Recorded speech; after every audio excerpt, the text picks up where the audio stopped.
in an experiment. We don't know yet. Why is light so far? Like, it sounds so simple. They had no idea. But now the data speaks. I find this not only refreshing, but at some level astounding. Nature. Welcome back to the Nature Podcast. This week, how to heat gold beyond a theoretical limit. And what researchers think about the threat of nuclear war. I'm Lizzie Gibney. And I'm Nick Petrichow.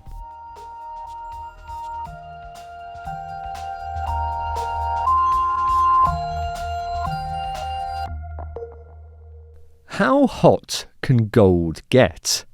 Well, the temperature solid gold can reach does have a theoretical limit, but a new study in Nature suggests that researchers might have shot right past it. We were shocked how hot it was. This is Tom White, a researcher who's interested in extreme states of matter, like, say, the state of gold if it were heated to incredible temperatures.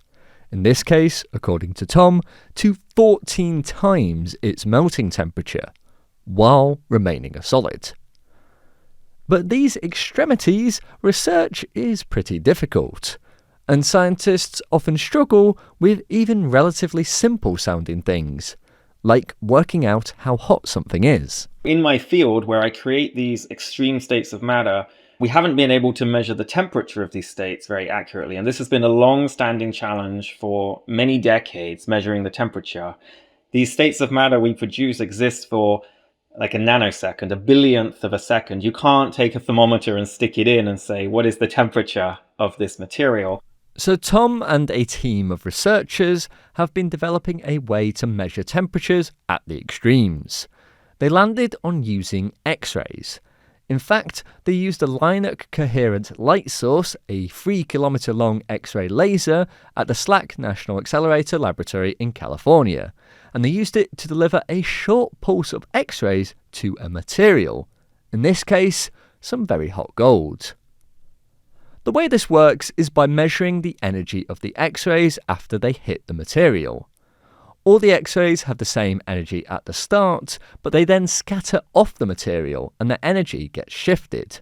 This shift, according to Tom, is related to the temperature of the material. The thinking goes that as materials get hotter, their ions move around more, causing a bigger spread in the energy levels of the X-rays that hit them.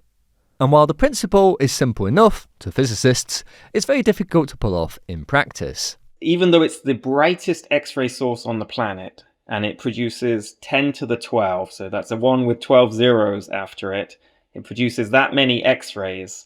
We measure on our detector normally 1 or 2 X-rays per shot.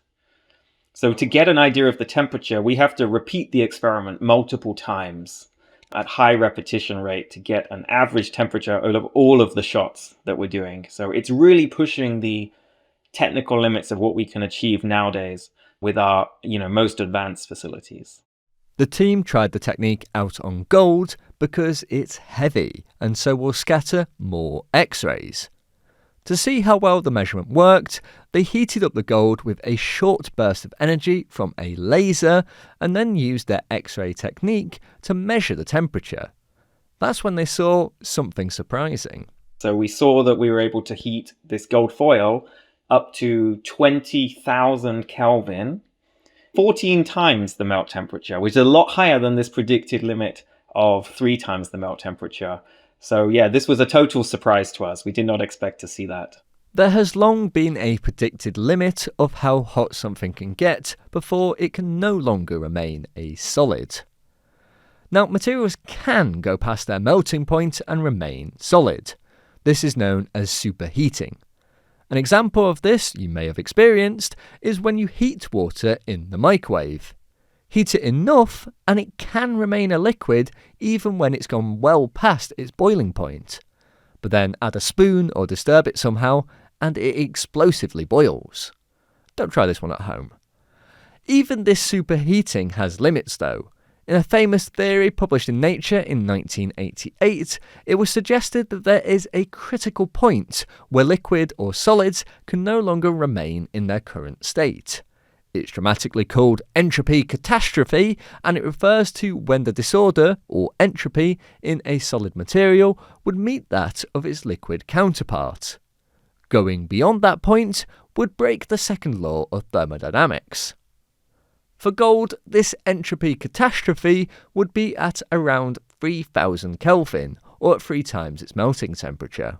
I want to be really clear here that I am not proposing that I have broken the second law of thermodynamics. That would really upend all of physics, okay? So instead, what we found is that if you modify the equations to account for heating something up really rapidly, so if you heat something up faster than it is allowed to expand, then you can modify the equations that describe this limit. And the 2 lines that describe the entropy of the solid and liquid, they don't cross at any temperatures anymore, so they just move away from each other. And so if you do that and modify the equations, you find that actually there is apparently no limit, at least from this particular perspective, there's no limit to superheating. Not everyone is convinced that this is the case, though. So I didn't believe they measured that temperature. I thought it's not temperature. That was my first thought. That they're measuring something else. This is Arthur Tam, a computational physicist who studies laser heating of materials and who's been writing a News and Views article on the new study. We definitely see what they measure, but we don't know if that's the temperature or that's something else. According to Arthur, the uncertainty could be due to the nature of the very hot gold. When a material is heated by laser like this, the dynamics of the individual ions that make it up might be quite different from more conventional heating. Also, the excitation of the ions by the laser could affect the melting temperature. Altogether, this could mean that the temperature measurements that Tom and his colleagues got could be thrown off. And Arthur thinks that the measurements that Tom and his team show aren't directly the speed at which the ions in a material are moving.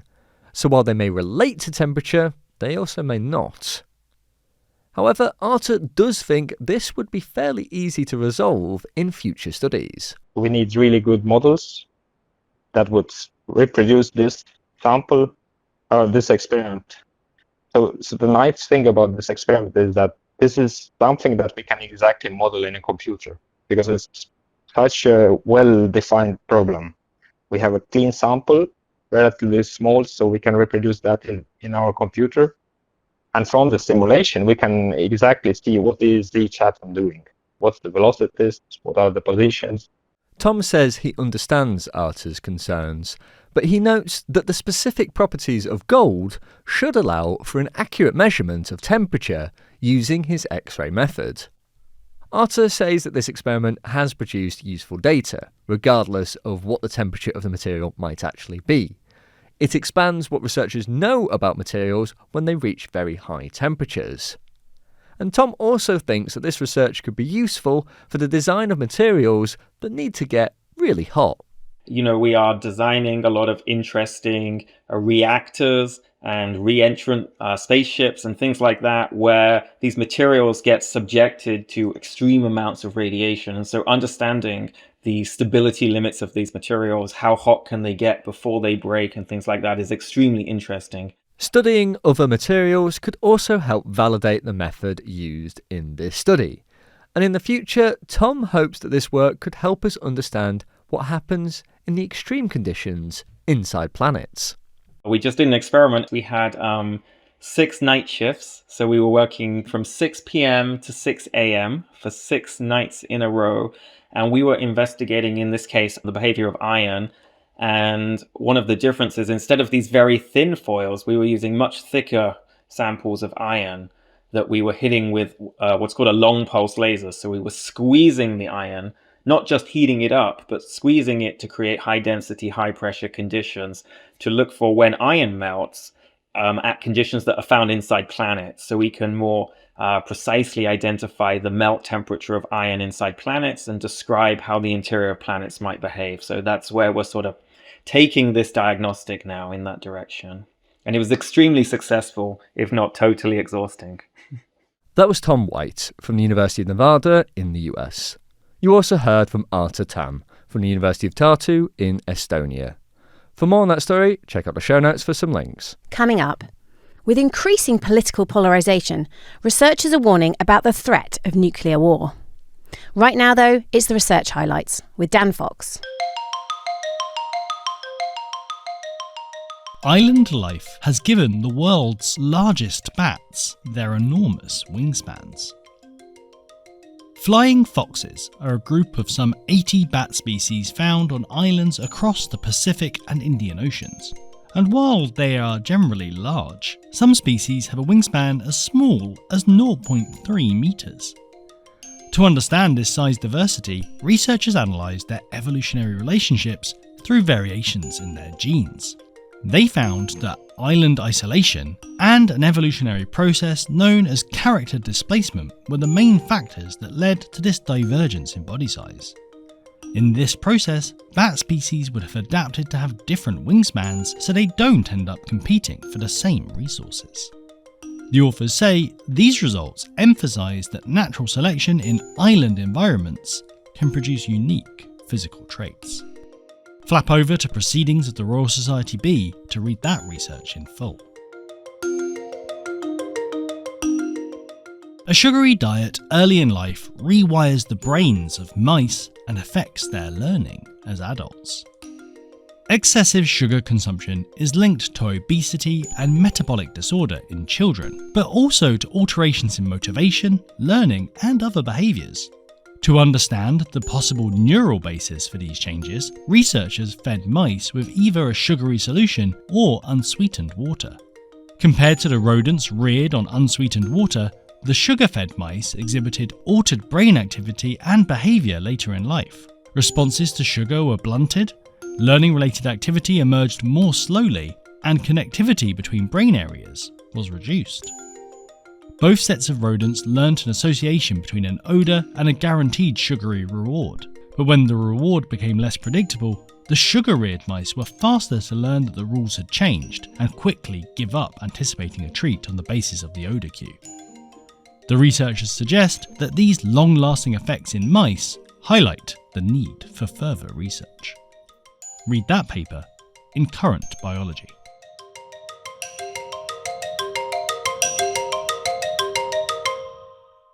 Last week saw the 80th anniversary of the Trinity nuclear test, which ushered in an era of atomic weapons. While the threat of a nuclear conflict might seem like a remnant of Cold War era history, many researchers are warning of the danger to the world now, in light of increasing polarisation and more nuclear-armed nations. Reporter Alex Whitsey has been writing about some of the chief concerns that scientists have and what they're trying to do about it. She spoke to Benjamin Thompson about the mood right now among researchers. The mood is very much one of trying to raise public awareness, which sounds a bit boring, but for many decades, the risk of nuclear war was a really big thing on a lot of people's minds, right? It was enormous if you lived through hydrogen testing by the Soviet Union and the US in the 1950s. It was huge if you grew up during the Cold War. If you're a child of the 80s like me, you remember all sorts of nuclear doom threats all the time. But today, it's maybe fading a bit from a lot of people's minds. We have so many other pressing problems, especially climate change, that's much more emergent in the minds, especially of folks who are under 40. So the scientists I've been talking to, a lot of whom are nuclear security experts from way, way back, are very much like, hey guys, this is not an old problem. This is a big, big problem and getting bigger all the time. Right, because I think of the mutually assured destruction that we were all warned about in the 80s, where there was two big players which just about held the peace because neither side could win and both knew they couldn't win. Things are different now. Things are different. And one of the main reasons things are different is there's a whole bunch more players, right? So today we've got 9 countries that have nuclear weapons. So not just the US and Russia, which has the Soviet Union's old stockpile. We have many more players on the stage. So it's not just two biggies kind of pointing their missiles at one another from thousands of miles away. It's nation states that are having conflicts all the time. They are threatening one another. They might be firing conventional missiles, but you know they've got nuclear warheads in their back pocket. And so that changes the dynamic entirely. And with that in mind, there was a meeting last week in Chicago where researchers were essentially kicking the tires, so to speak, in the face of this new reality. Yeah, so there's a long history of top scientists warning of the dangers of nuclear war because, of course, top scientists brought the atomic bomb into existence. So right after Trinity, right after Hiroshima and Nagasaki and the bombings in World War II, you already had top scientists and Nobelists warning of essentially this horrible thing that they had created and brought on humanity. And then what happened in Chicago was kind of the latest of these gatherings. So there were a number of nuclear specialists along with a number of Nobel laureates, the idea being to kind of look at the threat today and talk about what are the scenarios in which nuclear war could happen? How could we make it not happen? How can we defuse these tensions? How do we prevent nuclear war today? And you've been looking at some of the things that they discussed, and it seems like really your article focuses on two things and two subjects we've talked about a lot on the podcast and indeed in the pages of Nature, namely misinformation and AI. So let's maybe talk about the former first, misinformation, and as you describe it, its cousin disinformation. Obviously, it existed in a different sense in the 1950s, but of course now a lie can get half around the world before the truth ties its shoelaces, as the old saying goes. Yeah, absolutely. So we're just in an information reality where everything is so much faster.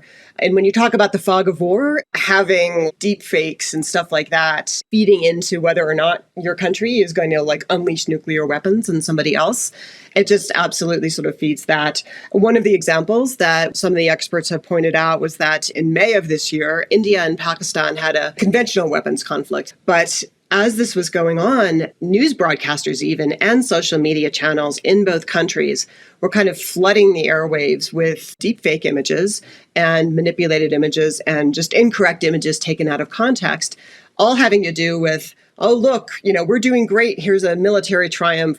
And obviously, we have no idea if the military leaders in these countries are taking this into account. One would like to think they have good information. But again, just this public perception, this public frenzy, this kind of feeding on social media posts, and that information is wrong deliberately to try to gin up militarism and nationalism.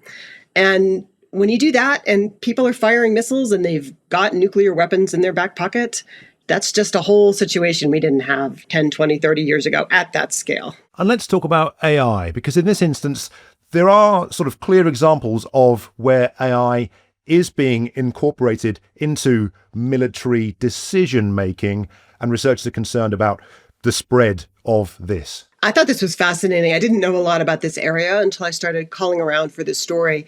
And in just the last couple of years, experts have been doing a lot of research into especially new types of AI, like reasoning models, things that take a lot of input and come out with a suggestion that looks kind of eerily like human intelligence, although it isn't. That's kind of what's new here. For decades, of course, people have used some sort of automated if-then flow in their military operations. Like, if a country does this, then we're going to do that.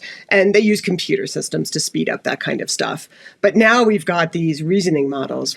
And one of the scientists I talked to, Herblin at Stanford, who has thought really deeply about this, points out that some uses of AI in military operations, even in nuclear operations, are fine. Spell check is basically an AI, and if you're spell checking your document describing your military operations, that's probably fine. But maybe there are ways it could help you. So maybe you're a commander and you're looking at your options, and maybe you want to ask that AI, like, of my military options, which would violate the international laws of war, which would result in fewer casualties. These military operations, and especially in nuclear operations, you've got page after page of option A, B, C, D, E, and all the scenarios of how things would work. And AI models could feed into that. And maybe that'll help a commander make a decision. But of course, the other side of it is less appealing. The other side of it is very less appealing. So the joke being you don't want to give the launch codes to ChatGPT. Because what they call nuclear command and control, like the finger on the button, who is the person who says, you know what, I'm going to launch this nuclear-armed ICBM at my enemy. You do not want an AI in charge of making that decision. So there's been a lot of discussion about quote-unquote humans in the loop, right? We talk about that in a lot of other AI issues, but you really, really want humans in the loop when you're talking about pushing the launch button. That's kind of a huge area, is like, what do we know about how countries are incorporating AI tools into making launch decisions? I guess it's hard for folk to get a sense of where that is happening, though, because by its very nature, these things are particularly secretive. Nuclear launch operations are among the most classified of any state secrets for any nation. So The ones that are sort of most transparent are not very transparent at all. But we do know some. Some countries have made statements about keeping humans in the loop. Notably, the US and China last year both said that to some extent they would keep humans in charge of that life-altering, world-altering potential decision. Other countries who have nuclear weapons have also indicated that, yeah, they kind of think maybe it's a good idea to have the human there making the final call. But so much of this is obscure, so we don't really know to what extent all countries are using AI in nuclear operations and how much they're thinking about it now. I guess this secrecy means that researchers kind of have to discuss this in the abstract. But more and more of these comings together are happening where researchers are trying to figure out what's going on. You write about a few of them as well. Yeah, this is an absolutely new field, like, again, just in the last couple of years, because no one had really thought about this before suddenly these incredibly powerful reasoning models showed up. So you've got this world where you have scientists and policymakers and government officials or people who represent various state governments having these strange conversations where nobody knows what they mean when they talk about AI and what they mean when they talk about nuclear command and control. And there needs to be a lot more clarity. There needs to be a lot more discussion. So in talking to experts, they're like, we need people in the room together talking about what's meant by all these things. So nobody gets confused and makes the wrong decision. You've said there that science was central, of course, to the development of the atomic bomb. Do you think governments and politicians will heed scientists and researchers? It's one thing getting together and saying this is bad. Do you think that'll be listened to? What sense do you get from the people you've spoken to? Yeah, I spent a lot of time pressing some of the folks I interviewed about this because, of course, it's one thing to say, oh, nuclear weapons are bad, please don't use them. But, if no one's paying attention to that, that doesn't get us anywhere. So a lot of the experts that I interviewed feel very strongly about how this needs to be much more on the public agenda. So in the Cold War, there were massive demonstrations against nuclear weapons. In West Germany, there were 1 million people in the streets or more demonstrating against nuclear weapons. And this was a common feature through the Cold War especially. We don't see that now. There are a lot of things competing on our plate. So what the Nobelists and the scientists who were making this call really want is for folks to realize how severe the threat is so that they can escalate it and make it a thing that people talk about in political debates when someone's running for leadership of a country, which it has not really been in the last 5-10 years. Alex, obviously this is an apocalyptic thing to write about. How did this affect you with all this research? Did you uncover things that you didn't know that really have maybe kept you up at night? I will say that I read a lot of history of the Manhattan Project, and I've been to Los Alamos and the Trinity site. And actually, my first science writing job was at Oak Ridge National Laboratory, which was part of the Manhattan Project. So a lot of that kind of technical science, U.S. development, I had been steeped in a lot. But honestly, in reporting this piece at the conference in Chicago, one of the representatives of the survivors of the bombings in Japan spoke, and reading more as well about the accounts of the survivors and what it was like to experience that day. That was very, very affecting to me. Yeah, I think about it when I wake up at night. That was Alex Whitsey speaking with Benjamin Thompson. For more on that story, check out the show notes for a link to Alex's feature. Finally on the show, it's time for the briefing chat, where we discuss a couple of stories that have been featured in the Nature Briefing, Nature's daily roundup of science news. And this time, Lizzie, I believe you've got a story you've been writing that you wanted to tell me about. That's right. So another day, another AI model. Oh, good. What's cool about this model? So it's called Kimi K2. Mm-hmm. It's from a company called Moonlight AI. And some people are calling it another DeepSeek moment. So you might remember we reported quite extensively on DeepSeek at the beginning of the year. It was an open model and it came out of China. And it was incredibly good and it caused a bit of a stir. And it seems like this Kimi K2 model might be doing something similar. So people are excited about it because it's open. And the key thing about that is it's open weight, which means you can download and take the whole model and then you can fine tune it. You can build upon it yourself. So as a scientist, that can be something that's really important. If you have a bunch of data that you want to incorporate, you can do that if it's an open model. You can further train your model on that data. And the other exciting thing is, it's coming out of China, and that seems to be a bit of a pattern. And what else can this one do? Because as you mentioned, DeepSeek was also this open model. Does this one have increased capabilities? So first of all, yes, this beats DeepSeek. It also beats Qwen, which is another very popular open model that's out there. It's the best open model that's out there. Several people have now said. The company has reported how it's performed on lots of different benchmarks, and we know that there are always problems with benchmarks. They can be gained, and it depends which ones you pick, but especially for activities like coding, it just seems to perform extremely well. Maybe not the very best, depending on exactly which benchmark you use, compared to some of the proprietary models that are made by companies like OpenAI and Anthropic in the US, but it's very, very good. The other thing is it's specifically designed to be agentic. And what that means is, this is a large language model, but it can pull in, or it can work with lots of other tools. So you can imagine that would be really useful if you want to search the internet, if you want to use some specific other program, a mathematics program, say. What this can do is pull together all the different strands that you might need for your kind of longer term multitask project. That's what it's specifically been trained to do. Right. So if I wanted to do some sort of mathematical simulation, say, then I could be like, hey, can you help me with this? And it could use different software and that sort of thing? In theory, it would have the capability to know how to bring those things together, to make the right choices, to do that, and just to kind of hold in its very air quotey brain the project that it's doing, and to do this kind of that multi-step activity. So I wasn't able, because it's only just come out, I wasn't able to speak to many researchers who have really had some great successes with it yet. So a lot of what we're saying is relying on the benchmarks that the company has put out there. But there certainly seems to be quite a lot of excitement about it. And there's one more thing that it does seemingly particularly well, which is writing. And this was something that I found fascinating. Both DeepSeek and Kimi K2 seem to write in a style that is quite different from the Western models. And I think we all kind of know now, we're starting to learn what it sounds like to have something written by AI. It's quite, there's quite a trademark style. And these models don't have it. And we're not really sure exactly why that is, if they've trained in a different way or on slightly different content. But certainly Kimi K2 has topped all of the benchmarks for creative writing that are out there, and for like emotional intelligence. So that's like how you would construct a role play and how people would act.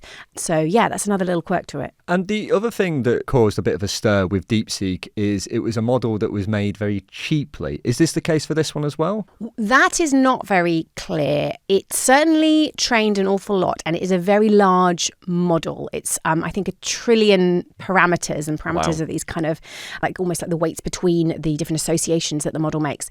So it's a big model. The technical report actually just came out, and I've not had a chance to go through it finally yet. So we're not quite sure how cheap it was to make, but I would take a guess and say there are probably some efficiencies that have been made there. There seems to be a lot of incentive to make these models more cheaply, and just ability to make them more cheaply in China. So that is definitely a possibility. And, I remember with DeepSeek that it caused a bit of a stir amongst AI researchers and companies, and also on the stock market as well. Has there been a similar kind of reaction to this? This has bubbled under the radar a little bit more. So we certainly haven't seen any stock market plunges, but there is definitely a sense that this is not going to be the last really good open model that we're likely to see coming out of China. And there is a bit of disquiet among proponents of this kind of open source. This is not an open source model, it's an open weight model. I should say that there is a bit of a distinction. We've talked about that before, but it's very much within the open source community. And that community in the United States is saying, like, look at what's happening. All of these models are open in China, and that means a lot of people are going to pick them up. They're going to become the default in many areas of coding, in many areas of research, just for that reason that I mentioned at the beginning. They can be built upon, and they are able to be studied as well in a way that you can't study a proprietary model. So there is a little bit of concern that the US is being left behind in that sense. OpenAI has said that they will bring out an open model, so I will look forward to seeing that when it happens. But there is definitely a sense that the center of mass could be shifting a little bit more to China, especially if these are just two companies, and they're completely different companies. There are a bunch of other startups that have gained huge traction in China that I'm sure haven't heard about over here, but are doing great guns in China. And so there may be many, many more models like this to come. And China and the US have had a bit of a strained relationship recently, and one of the things that happened was there was restrictions on what sort of technology could be imported to China from the US. But that doesn't seem to have really slowed down their progress in AI, at least based on this. That's right. So What happened in the case of DeepSeek is they had used NVIDIA chips, and NVIDIA is a US company, but they had used some of them that they were allowed despite the export controls. And it's very likely that's a similar case has happened here. But of course, a lot of the technology is also being made now over there in China, and there are strong incentives to create their own kinds of chips. And I don't think they're any better yet than the US equivalents, but that is probably the direction that we're also going in. And you mentioned as well that obviously researchers can fiddle about with the weights and things. They can sort of interrogate this model a bit more than maybe some others. And perhaps it can use other software as well. So do researchers think this might be a bit of a boon for science? I think any model like this is going to be hugely beneficial. Already kind of, the workhorse of the scientific community is Llama from Meta, or that's what it was for a long time because it was open. It was such a big deal. That would then got replaced probably by Quen, this other Chinese model that came out a little while ago, and then DeepSeek, and now this Kimi K2. So I think it's very likely that this will become a go-to model for many researchers. Well, fascinating stuff. I'll be interested to see what else comes out in the sort of open AI model space. But I want to go on a slightly different tack for my story. So I've been reading about dolphins this week and how some dolphins use sponges as a way to hunt. Wow, okay. How does a sponge help you hunt? Well, so this was a story I was reading in the Associated Press based on a paper from the Royal Society Open Science Journal. And what they're doing here is they're using the sponges to essentially protect their noses from these rough stones that are at the bottom of the seabed. So this is in Shark Bay in Australia, and some dolphins essentially just wear the sponges almost like a little hat and then use it to dig through the stones at the bottom to then disturb fish that are camouflaged and then catch them. Oh, okay. So that's kind of like protection for their nose while they're digging and flushing out all of the yummy things to eat. Yeah, exactly. And this has been a thing that's been known for a while that these dolphins do. But the question researchers have had is what effect this has on their other abilities like echolocation. So you know that echolocation is when dolphins use like click sounds and that sort of thing to navigate and to find their prey. But obviously, if you have a big sponge on your nose, that might get in the way of it. And so researchers used an underwater microphone to determine what effect this might be having. And obviously, we can't know what's going on inside the dolphin's brain, but for sure, the sponges seem to affect the sound that they produce with echolocation. And so the researchers are proposing they're having to adapt to this and learn how to do this in a way. And they said it would be like hunting using a blindfold. And so they have this muffled echolocation. How can they still? Does it just makes it just worse? Like they aren't as accurate with their echolocation, or how does it affect it? Yeah, the researchers likened it to wearing glasses with the wrong prescription. So if anyone wears glasses, they know what it's like to wear glasses with the wrong prescription or just not wear them. So everything's a little bit blurry, it's hard to see. But if you put the time and effort in, you could probably figure stuff out. You could probably, okay, that blurry thing is, a pillar, I should avoid that sort of thing. And so they think over many years, they learn how to deal with, I guess, this sort of blurrier world that they're now interacting with. Oh, wow. So there must be real benefits from this kind of method for hunting if it also has the impact on echolocation like that then. Yeah, that's what the researchers believe. But what's interesting is that only about 30 dolphins actually do this. So about 5% of the overall population of these particular kinds of dolphin. And so because only a few dolphins do this, researchers were wondering why it was that only these dolphins have bothered to do it.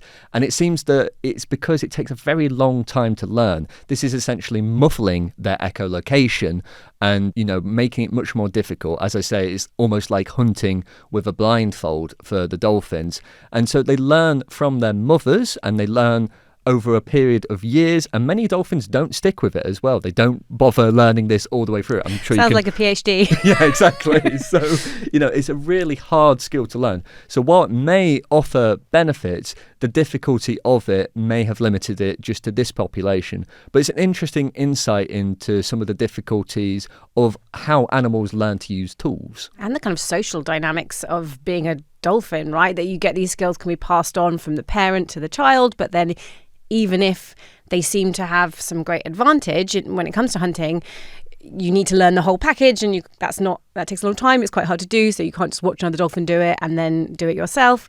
It's fascinating. Yeah, no, it takes a lot to do, and it's another example of this sort of cultural transmission of skills. And this is something that for a long time researchers believed only humans do, because, you know, we go to school, we learn things, we learn from our parents, that sort of thing. That's one of the great advantages we have over other animals.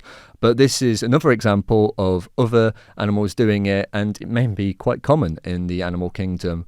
But yeah, this is an interesting sort of insight into the costs and benefits of learning a particular skill for these dolphins. Fascinating. Thank you, Nick. And if those stories have intrigued you, listening at home, check out the show notes for links to them and for a link of where you can sign up to the Nature Briefing to get more like them delivered directly to your inbox. And that's all for this week. If you've enjoyed listening, let us know. You can leave us a review on your podcast app of choice, or you can send us an email to podcast@nature.com. Or we're on X and Blue Sky with the handle @NaturePodcast. I'm Nick Petrochow. And I'm Lizzie Gibney. Thanks for listening.